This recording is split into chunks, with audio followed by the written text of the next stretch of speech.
Raymond! Raymond! It's here! It's right f***ing in front of me! What is your name? What? It's gone. Raymond, it just disappeared. Holy sh**. What was that, Raymond? This story is a series. If you have not watched the previous episodes, please start from the beginning, or from your most recently watched episode. Thank you for watching.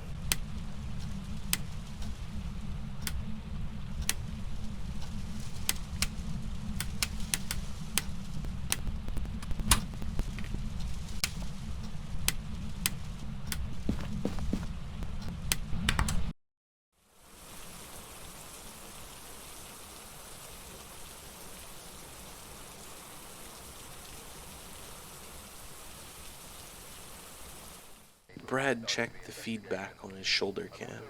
He could see its staggering skips and breaks as the frame rate shuddered.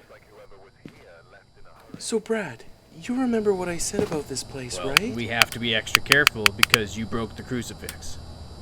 That's right, Brad. Until we get another one, we won't be protected by it. So just be careful. We have to make sure we're on track with our supplements and use the smudge sticks often. Right, okay. I'll stay on top of it. He hoped the camera's life would make it through the night to not lose any footage he caught. Do you think we'll see a ghost this time, Raymond? Most likely, Brad. That's why we have to be extra careful. This spirit is known to be dangerous. Do you remember what we talked about, Brad? How to tell if it's coming after you? I know, the flashing lights. I got it. That's right. Let's see if we can find this ghost and see what Todd's dealing with in there. Power's also off in here too, Raymond. I think we'll see that more often, Brad, as we get into more intense hauntings. Let's turn it on first. Todd mentioned they had picked the old camera up from a garage sale when they first started these investigations. It was definitely time for an upgrade. He figured he'd pick one up before the next investigation.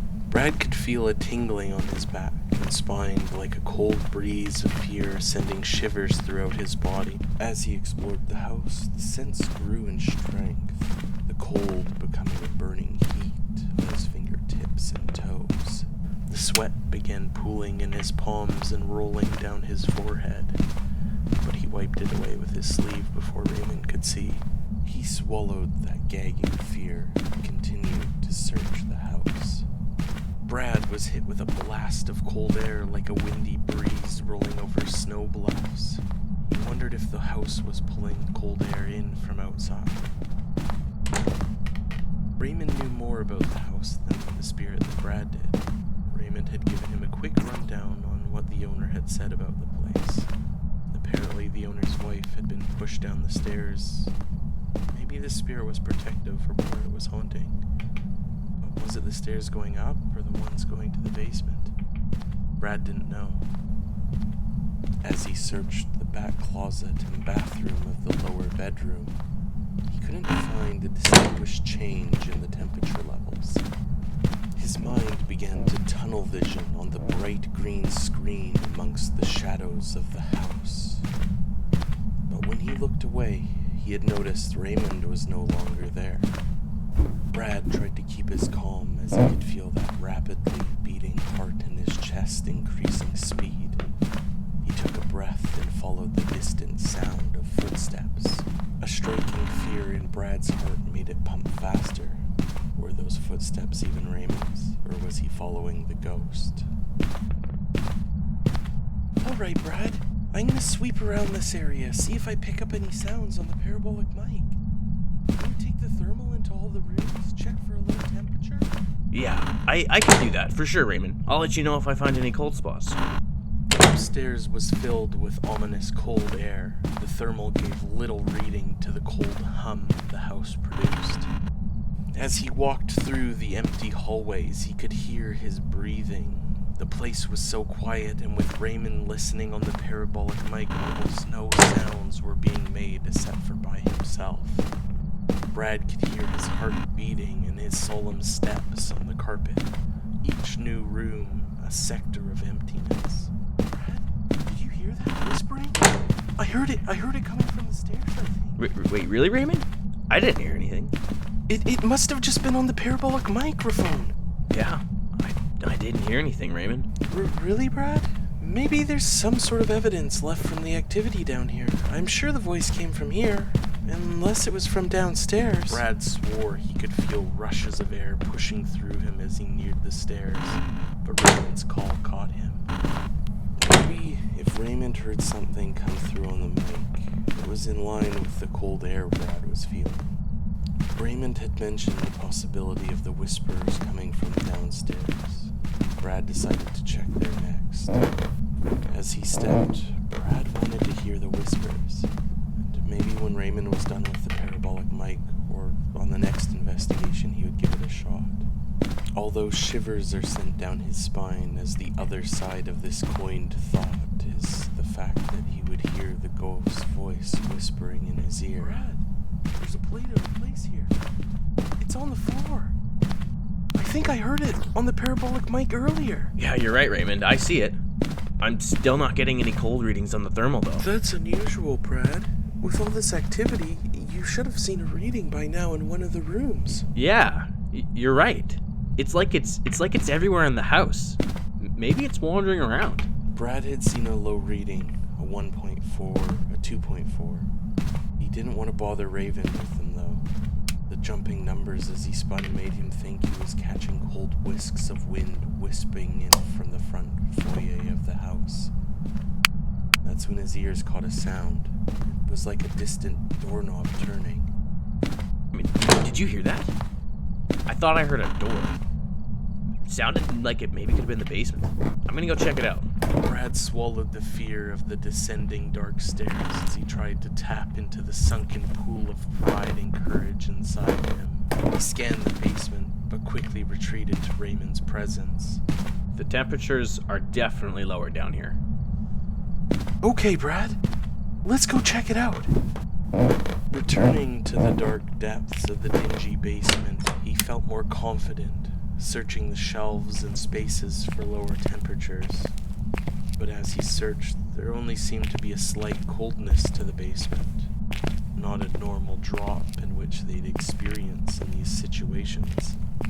Brad remembered when he had first walked in the house how cold it felt to his skin. He wanted to grab the book. Maybe if he laid it out in the basement, if there was something there, it would brighten it. Brad could hear things happening down there.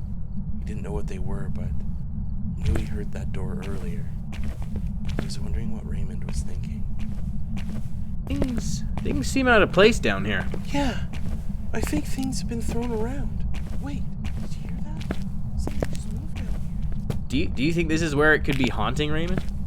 There's a lot of activity. That's a good point, Brad. Let's set up some things around here. Maybe you're right. Brad had got another low spike of 1.6 and 2.8 when he was talking with Raymond. With this activity down here, he agreed with Raymond that his pre-mentioned thought. The ghost must be in the basement. But where is it? He decided this would be a great time to try the parabolic mic now that Raymond was done with it. He searched the basements looking for sounds as he had seen Raymond do before. The occasional numbers would pop up, but he couldn't hear anything come through the clear dish. As he would stare at it, he wondered if it worked like a funnel, bringing noise to the sensitive microphone in the middle. His thought is stopped dead and dropped in a coffin as the light started to flash and strobe above him. Raymond's yell shot fear into Brad's head like a bullet. Brad! Raymond, what's happening? It's looking for us, Brad. Quick, hide in these lockers. Holy Raymond, it's really coming for us. Shh, Brad. We need to keep quiet. It can hear us. Brad could almost feel himself shaking in the locker. He was breathing so loud he tried to cover his mouth with his free hand. A spiraling twist of fear and worry drilled through him. That's when he felt the shifting locker beside him. Raymond, what are you doing? My flashlight isn't flickering, Brad. It must just be messing with the power. I'm gonna go see. Raymond, it only affects your flashlight when it's near you. It's always near the power in the house, so it's always affecting it. You have to stay here till the lights go off. What was Raymond thinking? How could he forget this spirit was searching this house for souls to claim? hunting the living, wanting to strangle their last breath from Brad, let's head out to the van right away. We need to take some supplements. Raymond, it's not gonna get us when we make our way out, will The it? lights stopped, then the darkness enveloped the basement and their bodies. Brad's panic was still chasing him as he ran towards the front door, a stalking presence of fear and horror closing the gap on him. The closer he got to the door, the louder its footsteps were thumping in his chest, till he finally hit the breaking point as Brad sprinted out the threshold into the cold, fresh air. Those stomping footsteps still pounding in his chest, yet the beast of horror and fear was left to roam the house. Brad's panting was loud. He tried to calm his breath to not let Raymond know of his exhausted fear. It was really after us there, Raymond. I could hear it walking around upstairs. I heard something similar in the last house. I know, Brad. I thought I heard it too. It sounded like it was singing, but my heart was thumping so loud I couldn't tell. Why are we laughing? Because we're friends, Brad. We just escaped death. What's next, buddy? Let's regroup. Get our heads back into it. Brad realized from the last place, the house, where the inability to explain the whisk-away paranormal took over his logic, that he was now riddled with holes of fear. Stepping through the house and searching the dimly lit corners caused panic to settle in and take home in his mind. He knew his courage was a near dry well in the depths of his soul. Ever since he found out the happenings around him were real, and that the ghosts were truly there, he now found himself with a constant nagging feeling of paranoia. Brad, we should start setting up equipment around the front door and kitchen. Alright, good plan. Let's see if we can actually find some evidence of this haunting. This stalking feeling made his teeth chatter with nervousness. Brad, can you shut off the lights in there? I want to see if I can see any ghosts on the camera. Yeah, I can do that. Just give me a second here. That's good, Brad. Brad was out of breath again. As he raced out of the house, he had heard footsteps stomping around him. He was in there shutting off the lights. That helped, Brad. Thanks. Brad had a growing fear inside him. It was starting to gain weight with each scare or spook Brad suffered. The fear feasted on these horrors he experienced, and each time made his stomach sink deeper into his body. Brad watched Raymond on the camera casually exploring the inside of the house. He had to look away and sift through the equipment instead. He took his time, picking up and choosing what he wanted to bring with him. He took his actions very slow as an excuse to breathe heavily. This ghost's really hard to track down. Yeah, it seems like it's wandering around the house. Yeah, I'm not sure, Brad. Maybe we missed something. Or perhaps this ghost is hiding from us. Do ghosts even do that, Raymond? Do they hide? Brad stood there and stared at the doorway. A ghost hiding, the idea freaked him out. What if it were to pop out of a cupboard or a cabinet and scream? He could feel juts of shivers as he stepped closer. A part of his mind was screaming at him to not step into the door again. However, a burst of courage helps Brad run and place the equipment inside that he had brought with him. The courage was eaten up by the shadows inside, though. He searches any of the doors or light switches with the glow sticks. He hoped to see a glowing hand or fingerprints so they could mark it off in the book and be on their way. However, they were not a step closer to moving. There was nothing. It was another trip to the basement. Maybe there was something left there by the ghost this time. Some sort of undeniable proof of what kind of ghost it was. Perhaps when they left after it was searching and hunting for them, it had gone back down. Brad could still hear things being thrown around. However, there was no change in the amount of evidence left behind. The basement still sat empty. Brad could feel that sneaking horror behind him again, the stalking shadow that followed him. He wanted to escape this horror show of a house and head back outside. Raymond and Brad both returned to outside to catch their breath. There was this eerie quietness between the two of them.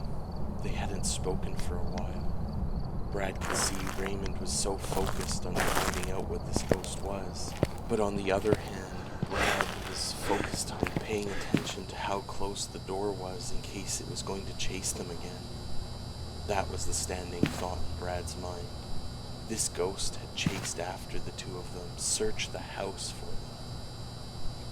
He could feel that monster inside growing again, exponentially as he thought about the spirit hunting them down. Brad's mind couldn't stop. But maybe that's what was different about this time from the rest. That the ghost was aggressive and trying to chase them down or kill them. Brad's breathing was becoming unhinged. His heart was slamming like a door in his chest. His mind kept going though. What if this ghost caught them, found them downstairs? They could both be dead. But why? Why this time? The other ghosts spoke in demonic voices and threw things with aggressiveness, but why this ghost? That's when Brad heard and saw the front door closing in on him. He quickly sprinted out as it sealed shut. His heart was now pounding, so hard that a headache was starting to form in his mind. Was it closing the door to trap him in again? Wait, where was Raymond? Did it get him? Brad calmed himself down a bit. Breathing in the fresh air, he exhaled heavily. He reassured his manic mind and walked back to the door frame. He slowly slid open the door. His breathing was tight and raspy. The strangling feeling in his throat was making it near impossible to breathe, and this time he felt like he had asthma. Something about this place was making him feel out of breath and panicked, even when he was outside the house. What was different about it? The fear was sinking in, and Brad's trachea felt like it was closing. But Raymond's voice broke the allergic reaction like an EpiPen. Brad, I think it's in the front room. I got a negative reading on the thermal. Yeah, I thought I saw my breath in here earlier, but I never got a negative reading on the thermal. I just thought it could have been a cold night. Had all those times that he had felt that cold wind whistling past him been the ghost's breath? His shivering spine turned to shakes as he thought about that being a possibility. Hey, should we move the equipment around, Ray? Get it all in the entrance here? Yeah, Brad. Come on in. Let's move stuff around. Questioning fear was getting the better of him, but like a slap to the face, a thought flew into his mind and broke the runaway feeling of dread. The crucifix. The other time they had a crucifix protecting them. That was the difference. He didn't know just how much of difference it made. He knew that they had placed it out at all the houses they had investigated before, but he didn't realize just how much it was doing. Maybe all those times they didn't see the ghost or didn't come after them, it was unable to because the crucifix provided some sort of protection.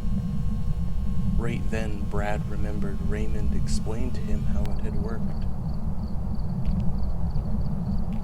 This was a memory from before the first investigation, when Raymond was giving him a rundown. At that point, Brad had thought this was all fake and was only half-heartedly listening.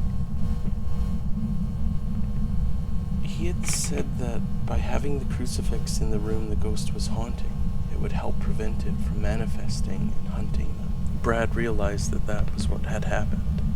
They didn't put the crucifix out, or they didn't have one to put out into the front foyer, and because of that, the ghost appeared and started to search the house for them. It all made sense now why it had happened, why the ghost was after them, why they had to hide in the basement. Brad let out a huge exhale. He needed to push Raymond to find another crucifix. Right then he remembered about his shoulder cam. He quickly checked the feedback again and could still see it was struggling to film. He hoped it was still running with all the activity that was going on. What if something extravagant happened? As he was watching the feedback, he heard Raymond's voice again. I'm gonna go in there and try the spirit box, alright? Alright. I'll keep an eye out for you. If I see the light starting to flash again, I'll yell. Are you in here? Is anyone here? Can you hear me? Are you friendly? The Brad was holding in his breath as long as he could as the static continued, until Raymond finally turned off the spirit box.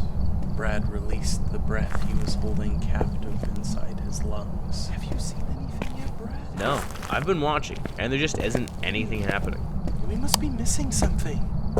There must be something we didn't catch. It was a relief there was no answer to the spirit box. The last thing Brad wanted to hear was the demonic voice of the spirit that tried to hunt him down and take his life. A silver lining to this very dark rain cloud was, if it had spoken to Raymond on the spirit box, they would have been one step closer to leaving, which was what Brad was wishing for more than anything else in this world right now. Brad was thinking about his sleep, or lack of. The past while, especially since the last investigation, he'd been having horrible nightmares.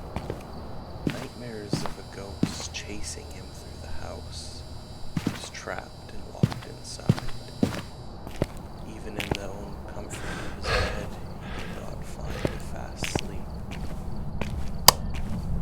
He wondered if he needed to visit a doctor. He had tried melatonin, but perhaps a more potent pill was to be prescribed. Something about the effects of knowing the paranormal's existence made sleep a long, forgotten thought in Brad's mind. Door squeak startled him, and he realized that he was lost in his thoughts. He returned to his previous hope that he could leave soon. He wished that Raymond was out there packing up the van as he thought this, but the approaching steps of Raymond's shoes made him realize he wasn't leaving yet. That thought of hope fluttered away in the cold breeze. Brad could no longer tell if he was cold because of the wind behind him or the ghost inside the house. His hand was shaking on the camera, but was it fear or the feeling of the frigid cold? He did his best to look for some sort of evidence from the outskirts of the entryway. His heart did not push him to enter the dark, shadow-bound house. Brad was so full of fear he found himself near unable to move into the house. Each time he would try, he could get one shoe in, but that was as far as he could get. Without having a crucifix, he didn't want to expose himself to danger. He didn't understand how Raymond could walk into the haunted house so frivolously. It was like he didn't care at all what happened to himself. How did Raymond no longer have that fear of the paranormal? What caused him to be so brave and bold? Is it possible he was driven by the feeling of wanting to know so much he would risk his own life? Brad shook this feeling away. Maybe he was just being too scared. Maybe he was just being too scared of something he didn't need to be. Maybe Raymond was right. However, like an exploding tank filled with gas or an apartment building collapsing into the ground from an airstrike, Brad is hit with a horrible image of the ghost before him. Raymond, it's here. It's right fucking in front of me. I see it on the camera, Brad. I see it. What is your name? What? It's gone. Raymond, it just disappeared. I'm coming, Brad. Holy shit! What was that, Raymond? It was the ghost, Brad. We saw Raymond, the we ghost. did it. We saw a real apparition. Like the spirit appeared right before us. We even saw it on the van camera, Brad. We have footage of it. This is a breakthrough. Now we just have to find what kind of spirit is haunting this place. Wait, we have to go back in there? What if that thing attacks us again? I can't go back in there. Brad was hysterical in his mind. Why in such a strong moment of horror did he try and speak to the ghost? What embodiment took over him to do such a ridiculous thing? It wrote in the book, Brad. We should bring it back to the van and inspect it more. It looks just like scribbles. I don't want to miss something. Was it the murmuring fear inside his head or the whispering courage from deep in his soul? He didn't know, but the thumping wasn't slowing in his chest. Brad, take a look at these scribbles. I mean, they look like circles, but do you think there's a message in there? It just looks like angry scribbling to me. I don't know. Raymond was asking Brad questions about the book, but he didn't care to listen. His mind was focused on the fear he faced. Shit. Okay. Get it together, Brad. You can do this. Brad, we need to try and get a better EMF reading. I think this could be a shade. Shade? They aren't that dangerous, right? Okay. Alright, we can do this. We can do that. Let's go. His head was spinning into space like a floating carousel. He tried to catch his breath, but Raymond pushed excitement and wanted to head back in. This only caused Brad's heart to jump faster. Pain started to shoot from his heart into his arm. Was he having a stroke or a heart attack? The pain was pulling on all his muscles in his chest. He felt like he was gonna fall. The dizziness was pulling him to the ground, but he kept walking. His steps staggered with pain. He wondered what was happening to himself. He wanted to call out to Raymond to take him to a hospital, that he needed an ambulance. The fear was strangling him, though. His breath's barely coming through. You sure about this, Raymond? Yeah, Brad. We'll be fine. Okay. The power's off again, Brad. You want to get that while I search for an EMF reading? Yeah, I got that. Okay, it's gonna be okay. There's lockers in the garage. It's going to be okay. EMF 5, Brad. We got it. EMF 5. Okay, let's get the hell out of this place. Brad, we did it. We found out the ghost. We got evidence. We even got a picture of it. We caught it on the van cameras too. I bet you got a great shot of it with your shoulder cam. Yeah, it's unbelievable. Let's just get out of here. Head back to the hotel. Once we're closed up, can you head back and lock it up? We can come back for the stuff in the morning. Yeah, no problem, Brad. Maybe when we get back to the hotel, we can grab a drink. Yeah, I could definitely use a drink. The swirling circles in the page mixed with scratched X's and random lines. It was all a mess, just like Brad's mind. Didn't know if he could do this anymore. Maybe a drink with Raymond would be a good way to call it quits. Thank you everyone for stopping by to see the second part of the third episode of the Phasmophobia story series. As always, if you enjoyed it, please leave us a like, and if you want to watch more of this story, or our other stories, please subscribe and hit the bell icon. Lastly, drop me a comment down below.